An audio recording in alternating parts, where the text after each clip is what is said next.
කොහොමද ඉතින් ආදරෙන් පිළිගන්නවා ගොඩක් හැමෝම ආයමත් SSW සර්විස් channel එකට. ඉතින් ගොඩ දවසකින් තමයි අද මට මේ විදිහට වීඩියෝ එකක් කරන්න හම්බුනේ. සතියක් විතර ගියා වීඩියෝ එකක් කරන්න බැරි වුණා. ඉතින් මෙතනින් තමයි අපි නවත්තන්නේ නේද පුතාලා. මෙතනින් නවත්තන්නේ. අපි දැන් මෙතන මේ කොටසින් තමයි පටන් ගන්නෙ. මට දැන් ලොකු කාලයක් නෑ. ඔයගොල්ලෝ දන්න හැම වීඩියෝ එකකම ඔයාලා මේක බලන කෙනෙක් නම් හැම කෙනෙක්ම يعني මේ බලන මේ වීඩියෝ ඔක්කොම බලපු කෙනෙක්ට මේ ඒක අහලා පුරුදු වචනයක් වගේ තියෙයි. මොකද මේ වෙලාව නැහැ කියන එක. ඉතින් ඔව් ඇත්තටම වෙලාව තිබුණේ නැහැ. නමුත් කොහොම හරි වෙලාව මැනේජ් කරන්න මේ දේ කරනවා. හරි. මේක යනවා ඉස්සරහට. මේක කරනවා. හරි. මේක කරනවා කිව්වොත් කරනවම තමයි ඉතින්. හරි. පොත් දෙකම කොහොම හරි කොට දානවා මේ channel එක ඇතුලේ. ඕන කෙනෙක්ට මැච් එකක් ගහ ගන්න පුළුවන්. වෙන විදිහට මම උදව් කරනවා. මේකේ මගේ කිසිම යට අරමුණක් නැහැ. පුළුවන් නම් මම YouTube videos පවා මේකෙන් තව අමතර videos මේවා තේරුම් කරලා දෙන්නත් උත්සාහ කරනවා. පුළුවන් විදිහට ඉතින් අපි අද කතා කරමු මෙන්න මේ කොටස් දෙක. මෙන්න මේ තුන්වෙනි කොටසේ මෙන්න මේ තුන්වෙනි කොටසයි මේ ප්ලේන් එකේ කොටස් ටිකයි මෙන්න මේ එන්ජින් නෝ චුයි කියන කොටසයි ඒක කතා කරමු. හරිද? අපි මොකද මෙතනින් මේ කොටස මේකයි එකක්. ඒ නිසා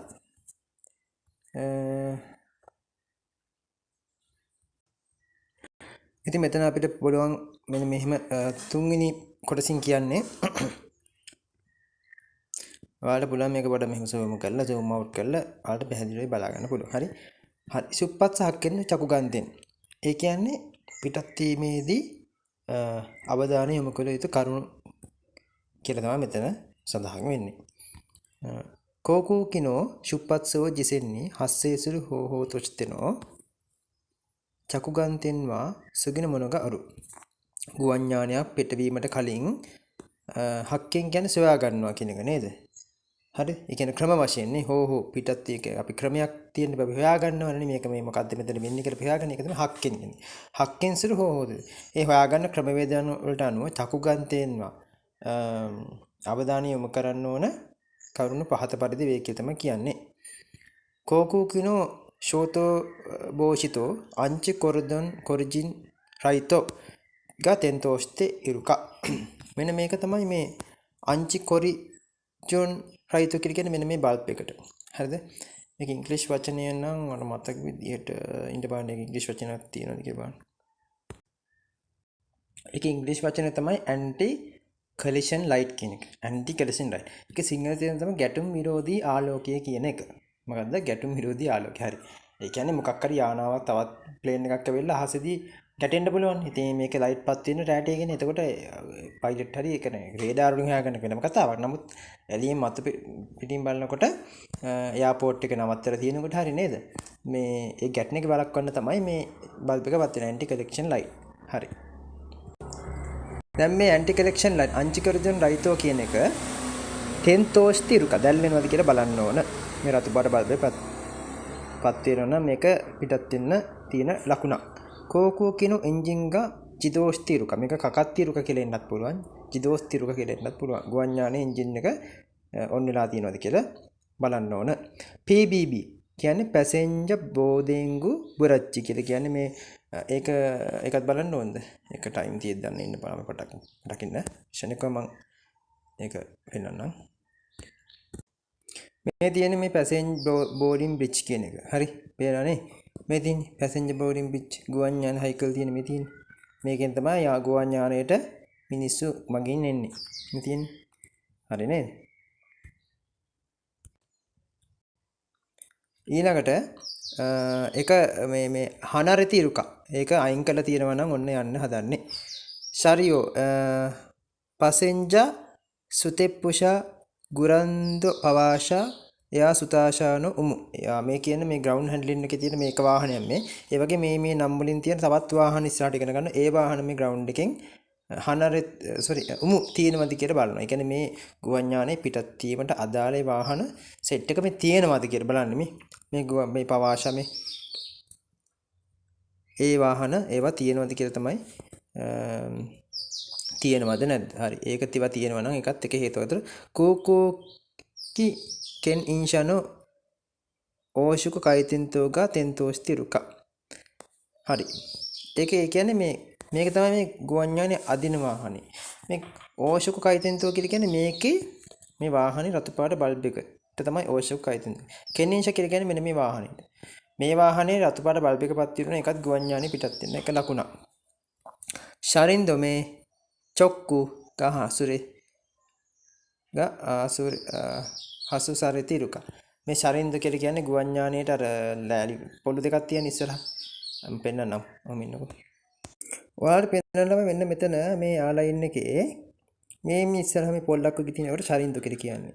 මෙන්න මේ ශරින්ද කියන්නේ මේවා අයින් කරලා තියෙනවා නම් ගුවන් යානේ පිටත් වීමට එක් ලකුණක්. ඒ වගේ තමයි මේ වාහන අයින් වෙලා අර ගුවන් යානේ පිටත් වීමට සූදානම් කරන වාහන ටික කලින් කිව්වේ පවාශ චෙක් වෙ තියෙන්නේ ඒ වාහන සෙට් එකයි තියෙනවා නම් මේක අහනරි මේක අයින් කරලා තියෙනවා නම් ගුවන් යානේ පිටත් වීමට සූදානම් කියන එක තමයි තියෙන්නේ. හරි. දැන් පුතේ මෙතන ඊළඟට කියනවා හරිනේ ශරින්දමේ ඒ කියන්නේ චොක්කු ග හසුරේ හසු සරිතිරුක වයින් කරලා තියෙන්නේ. හරි. එතකොට අපි ඒකත් බලවුවා.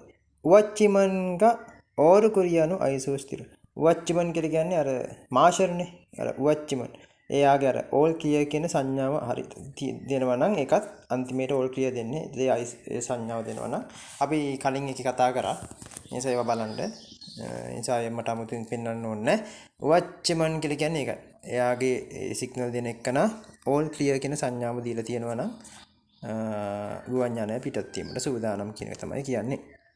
මේක බලා ගන්න මෙන්න මේ කෙන් ඉන්ෂ කියන්නේ මේක ඒකේ ඕෂක කයිතින්තෝ කියන්නේ මේකේ පත් වෙන බල්බ් එක අංචි කොරිදුන් රයිතෝ මේක අකයිරෝ වලින් තියෙන්නේ ෂෝතෝ බෝෂ්තෝ කියලා කියනවා උඩින්ම තියෙන ඔය කියන කංචි කියන්නේ උඩින්ම තියෙන ලයිට් එක ඊට පස්සේ මිගි මේ මිදුරියුරු මිගි යොකු තන්තෝ කියන ප්‍රධාන පියාපත් වලට දකුණු පැත්තෙන් කොළ පාට වම් මිගි කියන්නේ දකුණු පැත්තෙන් කොළ වම් පැත්තෙන් රතු පාට යොකු තන්තුව කියන ප්‍රධාන පියාපත් හිදරි අකයිරෝ වලින් ඊළඟට මේවා නම් අවශ්‍ය නැහැ යට තව යට එකක් තියෙනවා ඒකත් අංජිකට දුන්න රයිඩ් එකත් ප්‍රතිකටම විදුලි පහන්. ඉතින් ඒවා චිත අකයිරෝ ෂෝතෝ බෝෂ්තෝ කියලාත් කියනවා මේ නම් දෙකින්ම කියනවා. හරි. පස්සේ එන්ජින් නෝ චූයි කිකෙන් කුයිකි. ඒ කියන්නේ මොකද්ද? එන්ජින් නෝ චූයි ඒ කියන්නේ එන්ජින් වෙත අවධානය යොමු කරන්න කියන එක තමයි කියන්නේ. හරිද? කිකෙන් කුයිකි අනුසුදුදායක ප්‍රදේශය කියන එක.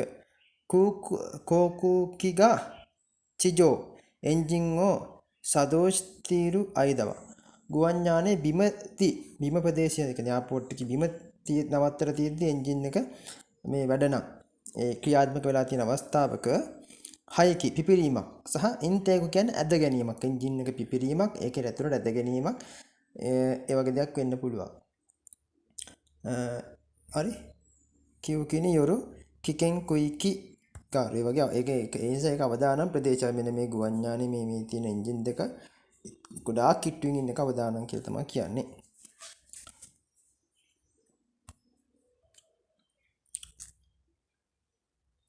අපි මේකත් බලමු.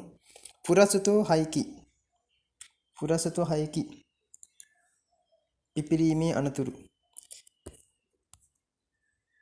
ජෙත්තන එන්ජින් පුරසතෝනු මොන්දයි තොස්තේ ඔන්දෝතු ෆුසකුග අරි ජෙට් එන්ජින් එක පිපිරීමේ ප්‍රශ්නය සඳහා උෂ්ණත්වය සුළගේ වේගය හරි දොචිරමු චින්තයිනි තයිස්ත ජූවන ඒකියුගේ මේ දෙකම මිනිසුන්ට බලපෑමක් ඇති කරනවා කියලා තමයි කියන්නේ. පුරසතුව මේනි මියසු මේ පිපිරීම මේ ජෙට් එන්ජින් එකේ පිපිරීම මිනිසුන්ට ඇහැට පේන්නේ නැහැ.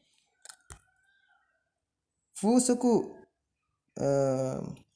නිජිගෝ මේතුරු බියෝ ඒ කියන්නේ මේ සුළගේ වේගය ඒ කියන්නේ සුළම් පහර වේගනේ සුළගේ වේගය තප්පරයට මිලිමීටර 25ක් සුළුකුණාටුවක් තරම් ෆුරසතුව තයිෆූන මිදයාරි කියලා කියන්නේ සුළුකුණාටුවක් තරම් කියලා කියන්නේ ඒකයි තප්පරයට මීටර 25ක් චූස්ටි නයිතෝ හරියට ප්‍රවේශම් නැතිනොත් ෆුකි තොබා සරේරු කිකෙන් ගාරු ඈතට විසික් වෙලා යන්න අවදානමක් තියෙනවා කියලා තමයි කියන්නේ. ඒ නිසා මේ එන්ජින් වල අවට ගැවසීම ඉතා භයානකයි. එන්ජින් එක දැඩිව ක්‍රියාත්මක වෙලා තියෙන අවස්ථාවේ. එන්ජින් එක නවත්තලා තියෙන අවස්ථාවේ නෙමෙයි එන්ජින් එක ක්‍රියාත්මක වෙලා තියෙන අවස්ථාවේ. එන්ජින් එක ළඟ ඉන්න එපා කියලා තමයි කියන්නේ. මොකද මේ තියෙන්නේ මේ රූපේ තියෙන මේ තියෙන එන්ජින් එකේ මේ අවදානම් කලාපේ සහ මේ පිටිපස කලාපේ අවදානම් නේද? මේ පිපුරුනොත් මේ වගේ කෑලි මෙහෙට විසික්ක වෙන්න පුළුවන් නේද? මේ වගේ දුර නම් මනම් අහලා ප්‍රශ්න ඉන්නේ නැහැ. සා තනි එන්ජින් එකක මේ වටේ ප්‍රමාණය මේ අඩි 5ක්. අඩි 15ක් මීටර 4යි 6ක්. ඒ වගේ මේ අවදානම් කලාපයෙන් මේ කිකෙන් කුයිකි කියන මේ අවදාන කලාපේ. සහ මෙතනින් මේ එන්ජින් පිටිපස්සේ තියෙන එයාල් අවදානම් කලාපේ තමයි මෙතන පෙන්වන්නේ. මේවා මේ ගණිත මේ වශයෙන් මෙහිම ලුකුවට අහන්නේ නැහැ. අපි ඒක සාමාන්‍ය අවබෝධය කරන්න ඕන. තමන් වැඩ මේකේ තියෙන ඊළඟට තමන් වැඩ කරන ප්‍රදේශයේ මේ එන්ජිමට ඇද ගැනීමට හේතු වෙන සාධක තියෙනවද නැද්ද කියන එක අවබෝධයෙන් යුතුව වැඩ කරන්න ඕන කියන තමයි මෙතන තියෙන්නේ. අපි ඒක ඉස්සරහට කතා කරමු. ඔයාලට මේ කොටස පැහැදිලි තියෙනම් අපි තවත් වීඩියෝ එකකින් හම්බ වෙමු. බොහොම ස්තුතියි. හොඳට පාඩම් කරන්න එහෙනම්. හරි වේකන්සි තියෙනවා. ඉතින් හොඳට පාඩම් කරලා එක්සෑම් එක ගොඩ දාගන්න. මේකෙම ඉන්න වෙන ඔයාලා මේ YouTube එකේ මේ වීඩියෝ එක බලලා තව රීල්ස් බලන්න යන්න එපා. FB රීල්ස් බලන්නවත් අනම්මනම් දේවල් බල එන්ජොයි කරන්න යන්න එපා. පුළුවන් තරම් මේකත් එක්ක ඉන්න. මේකට අදාළ වීඩියෝස් බලන්න. මේකට අදාළ ජපන් වීඩියෝස් බලන්න. මේකත් එක්ක ජීවත් වෙන්න. එතකොට ඔයාලා මේ එක්සෑම් එක ගොඩ දාගන්න පුළුවන්. පොතේම ඉන්න. එක්සෑම් එක තියෙනකම් මාස 2යිනේ. පොතේම ඉන්න. හරි. වෙන දේවල් වලට පණින්න හිතන්න යන්නවත් එපා. වෙන වීඩියෝස් බලන්න, රීල්ස් බලන්න එපා. කාලේ වෙන දේවල් බලන්නම සිංගල් වීඩියෝස් බලන්න අඩු කරන්න. එතකොට මේක කොට දාගන්න පුළුවන්. මේකෙම ඉන්න, මේකෙම ජීවත් වෙන්න. එතකොට පුළුවන් කොට දාගන්න. හරි. එහෙනම් thank you so much. අපි අලුත් වීඩියෝ එකකින් හම්බෙමු.